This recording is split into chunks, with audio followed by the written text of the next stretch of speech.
karena merasa dirinya benar, Benar. dan melihat orang Dan lain orang dengan lain pikiran. salah. Iya. Itu radikal kan Habib?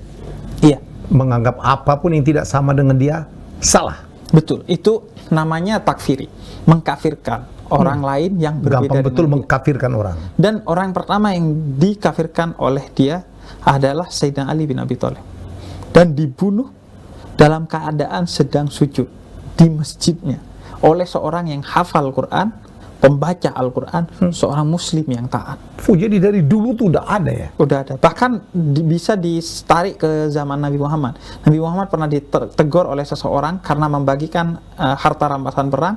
Dibilangnya, gak adil kau Muhammad. Padahal dia seorang muslim. Kemudian dikejar oleh sahabat, kata Nabi, gak usah. Dari dia suatu hari akan lahir ujian umat Islam. Yaitu orang yang mengaku pembaca, penghafal Al-Quran, mengaku Islam, tapi Islam hanya sampai batang tenggorokannya, tidak masuk ke hati dan pikiran. Siapa itu?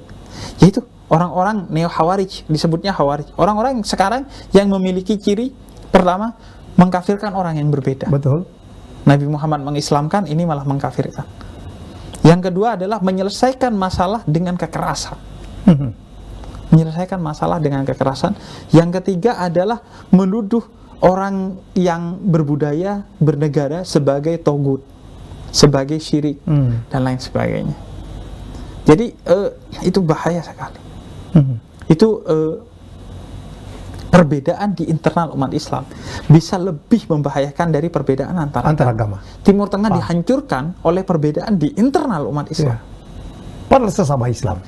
Sesama Islam saling membunuh ya. Dan sesama Arab. Sesama Arab. Di sini beda suku satu negara, di sana satu suku beda negara, tapi lebih sulit untuk bersatu. Dan pan-islamisme gagal, pan-arabisme gagal. Karena apa menurut saya?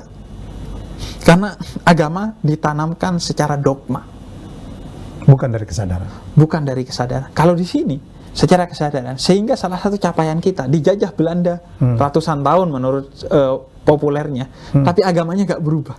Karena akulturasi agama dan budaya. Agama meresap ke hati orang.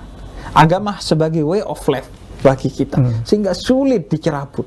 Makanya saya bilang, nggak khawatir itu collab sama non muslim, nggak pernah khawatir. Penjajah aja pernah jajah sini, kita tetap Islam. Karena biasanya penjajahan itu membawa agama ya. Membawa agama, salah satu misinya kan pasti gospel.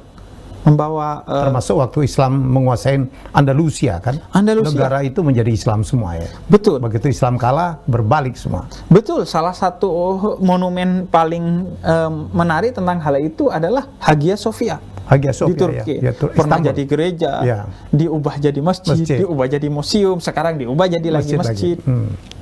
Itu kan menunjukkan bahwa setiap penjajahan biasanya membawa agama. Karena agama itu kan alat untuk mencandu orang paling enak, paling gampang. Agama atas nama agama, membunuh atas nama agama, menyebarkan hoax itu baunya anyir, tapi kalau dibungkus dengan agama seolah-olah wangi. Karena itu banyak hoax atas nama agama. Imam Turmudi mengumpulkan ratusan ribu, bahkan konon lebih dari 1 juta hadis pertama kali, tapi dipilih hanya ribuan karena ternyata mayoritas hadis yang dikumpulkan itu adalah hoax atas nama Nabi Muhammad. Jadi dari zaman Nabi Muhammad itu ada hoax juga. Padahal Nabi Muhammad sudah mengancam dengan tegas. Kata Nabi Muhammad, siapa yang menyebarkan hoax atas nama aku, tempat duduknya sudah standby di neraka. Meskipun orangnya belum masuk, tapi tetap aja orang. Makanya hoax atas nama agama itu sudah ada sejak zaman Nabi, tidak takut kepada Nabi. Dan dia biasanya disebarkan oleh orang pintar yang jahat, menjadi konsumsi dari orang bodoh yang baik. Banyak orang yang baik, tapi dia gak bisa membedakan mana hoax mana enggak. Riset terbaru saya baca, 63% orang Indonesia gak bisa bedakan mana hoax mana enggak. Bahkan lucunya Bang Helmi, saya beberapa hari lalu ngepost saya jualan buku, saya ngepost buku, beli di sini, saya kasih akunnya. Komen pertanyaannya Bang Helmi, belinya di mana, Bib? Literasi kita. Dari nggak nyampe 1 paragraf, Bang Helmi. 3 kalimat, belinya di sini. Nanya komen. It happened to me. Saya kan lagi launching buku nih. Udah jelas hubungi di sini. Hubungin siapa Pak Helmi? Literasi kita sangat rendah. Orang Jepang di halte baca buku, orang Indonesia di perpustakaan pacaran. Literasi kita. Dan bagi saya itu salah satu bencana terbesar kita. Literasi yang rendah. Literasi yang rendah. Itu gampang diperdaya ya. Termasuk umat Islam. Ayat pertama, Iqra, bacalah. Karena dari membaca itu kamu akan selesai urusan dunia dan akhiratmu. Kamu aman di dunia dan akhirat. Tapi literasi umat Islam itu rendah sekali. Sekarang Bang Helmi, saya sering bilang Imam Ghazali itu karyanya berapa banyak. Padahal risetnya gak dibantu dengan Google, alat tulisnya gak dibantu dengan laptop. Saya nulis buku, ini buku saya sudah setahun. Gak bisa nulis buku lagi, Bang. Itu literasi kita rendah sekali. Rendah literasi dalam hal menulis, membaca, atau apalagi sekarang dengan kritikal dalam reading, membaca dengan cermat. Apalagi dengan budaya medsos sekarang, Habib ya.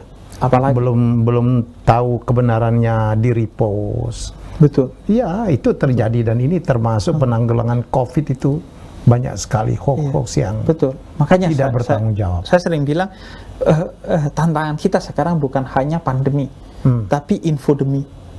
Ya, infodemi gimana? Hoax tentang pandemi, hoax tentang vaksin.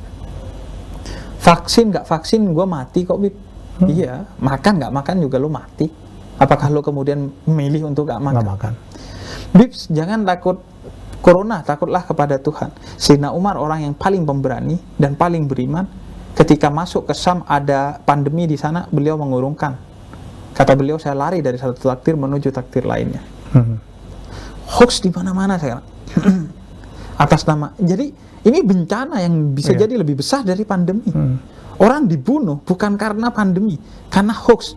Ada satu kisah di Twitter yang sempat viral. Bagaimana ayahnya mati karena hoax di grup WhatsApp. Wah, jangan takut. Akhirnya ayahnya tetap melakukan ini dan itu, akhirnya mati karena corona. Makanya saya bilang kadang kunci hidup bahagia adalah keluar dari grup WhatsApp.